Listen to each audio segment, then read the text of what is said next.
The desert wind carried the sound of her footsteps, small, uneven, and full of fear.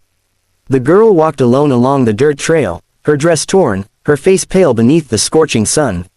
She couldn't have been more than 12, but her eyes were old, too old for someone who hadn't even lived yet. She carried nothing but a worn satchel and a secret that had already destroyed her childhood. The world had turned its back on her, and now, even the horizon seemed to be fading away. By late afternoon, she could no longer walk straight. Her lips were cracked, her hands shaking from hunger. The prairie around her stretched endless, miles of dust and loneliness. Somewhere far off, thunder rolled over the hills, warning of an incoming storm. She didn't notice it, her legs buckled, and she fell to her knees, clutching her stomach. Her whisper came weak, almost lost to the wind. "Please, someone." That was when she heard the horse.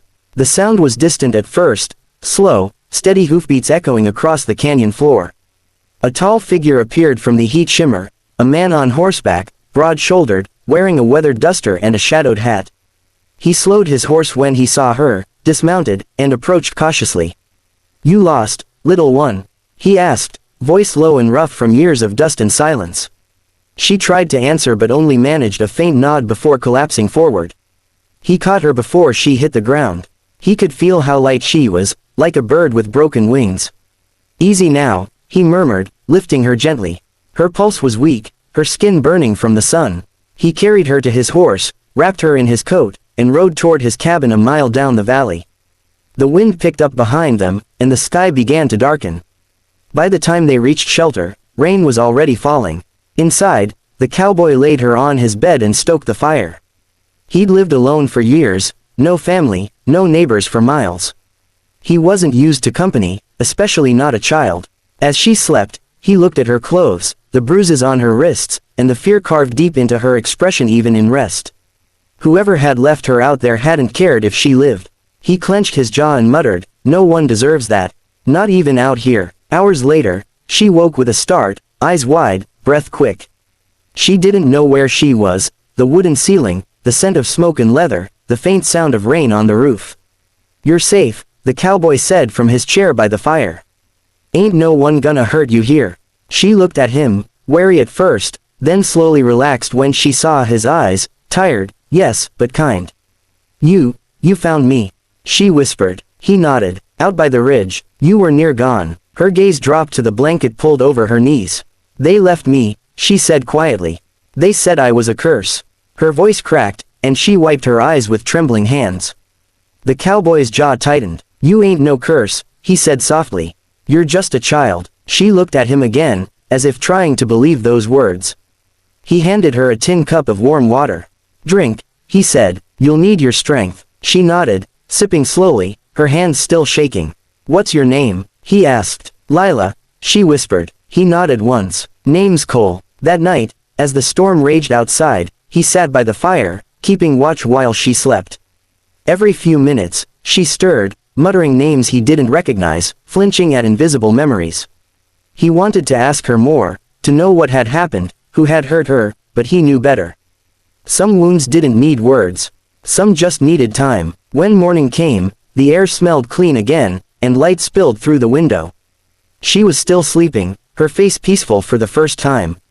Cole poured himself coffee, and stared out at the prairie. He didn't know why he'd stopped for her. Maybe because he'd once needed someone to stop for him too. All he knew was that the girl in his bed wasn't going back to the road. Not while he was breathing.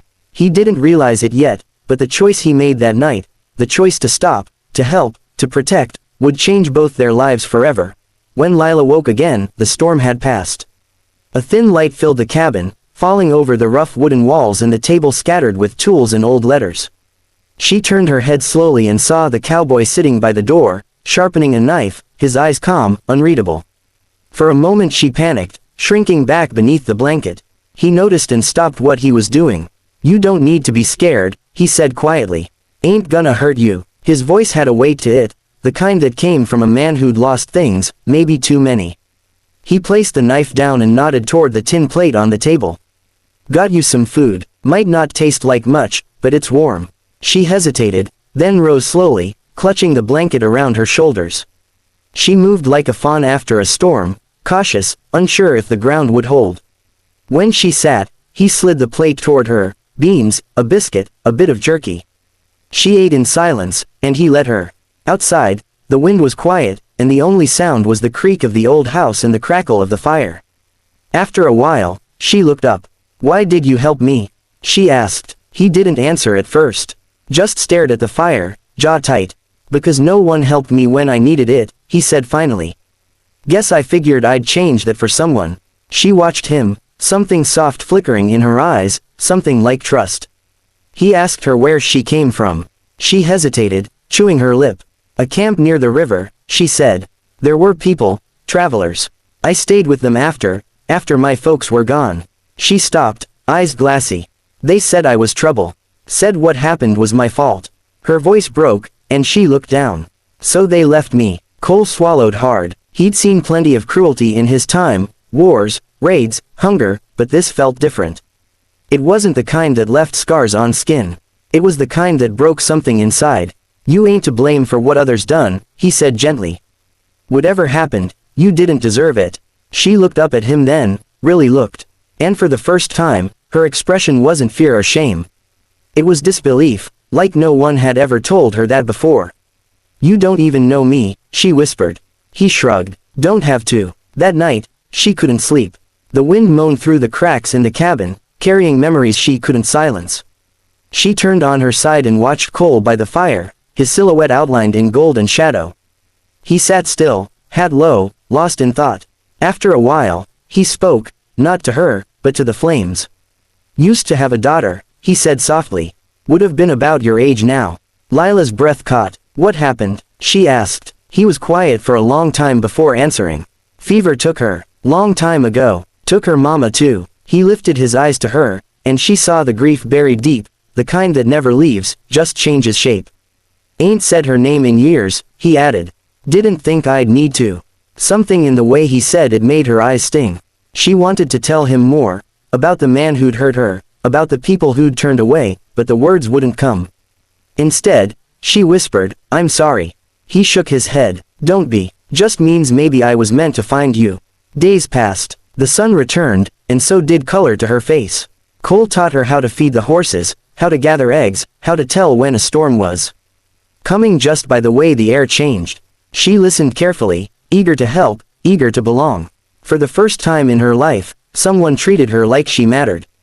But peace on the frontier never lasted long. One morning, as she fetched water from the well, she saw dust rising far off, riders. 3 of them. She ran back to the cabin, heart pounding. Cole stepped onto the porch, squinting into the glare. He saw the same thing and muttered under his breath. "Stay inside," he said. Lila froze. "Who are they?" "Don't know yet," he said. But his tone told her he had a guess. As the riders drew near, she recognized one of the faces, sharp eyes, cruel smile, one of the men from the camp. Her stomach twisted. Cole's hand rested on the rifle by the door, not to threaten, but ready. The lead rider called out, "We're looking for someone." "A girl." Cole's voice came steady, calm as stone. "Ain't no girl here but me." The men exchanged looks. One spat in the dirt. "She's ours," he said. "Ran off with something that ain't hers." Cole's jaw clenched. "Ain't nobody's property," he said flatly. Lila trembled behind the curtain, clutching the blanket she'd been wrapped in since the night he found her. The men dismounted, moving closer. Cole didn't flinch. "You boys best be riding before the sun gets too low," he said, voice firm. "Ain't safe country past dark." They hesitated, not out of fear, but uncertainty. The quiet confidence in his tone made them think twice. Finally, the leader smirked. "We'll be back," he said. "She can't hide forever." When they rode off, the silence returned, heavy, electric. Cole turned back to her, his face hard now, eyes darker than before. "You need to tell me the truth," he said. "All of it." She hesitated, tears forming. "If I do," she whispered, "you'll send me away." He shook his head slowly. "No, Lila, not a chance. But I can't protect you from shadows I can't see." She met his gaze, her voice trembling. "It wasn't just them. There's a reason they want me. A reason they won't stop." And in that moment, as thunder rumbled once more over the horizon, Cole realized the truth. The girl he'd saved hadn't just been abandoned. She was being hunted.